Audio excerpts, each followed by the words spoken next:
दिनांक 14 जानेवारी रोजी कोल्हापूरमधील विनस कॉर्नरच्या समोर काही तरुणांनी बसवरती कोल्हापूर महानगरपालिकेच्या सिटी बसवरती दगड मारून सार्वजनिक मालमत्तेचं नुकसान केलं होतं। त्यावरून शाहूपुरी पोलीस स्टेशन येथे संबंधितांवरती गुन्हा दाखल करण्यात आला होता। त्यावेळी नावं निष्पन्न नव्हती, परंतु येथील सीसीटीव्ही फुटेज आणि काही साक्षीदारांकडून त्यांची नावं निष्पन्न करून आज स्थानिक गुन्हे अन्वेषण शाखा कोल्हापूर यांच्या मदतीनं या आरोपींना अटक करण्यात आलेली आहे। ते घटनास्थळ कुठं होतं आणि त्या गुन्ह्यामध्ये वापरलेली वीट हे जप्त करण्यासाठी आज आम्ही या गुन्ह्यातील आरोपींना घेऊन घटनास्थळी आलेलो आहे। या आरोपींची नावं आहेत अभिषेक मंगेश घोडके, वय 26 वर्ष, राहणार राजारामपुरी कोल्हापूर। तसेच आसिफ अमानुल्ला नायकवाडी, वय 30 वर्ष, राहणार इंगळी तालुका हातकणंगले।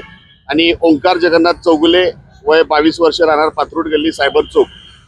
आणि एक अल्पवयीन मुलगा पण आहे। या सर्वांना आम्ही गुन्ह्याच्या कामी ताब्यात घेतलेलं आहे आणि त्यांना अटक करून त्यांच्यावर योग्य ती कायदेशीर कारवाई करीत आहोत। अशा पद्धतीनं जी त्यांना घटनास्थळी मिळवलेलं एक जरब या निमित्तानं बसेल असं वाटतं का? अशा पद्धतीची तयारी करताय?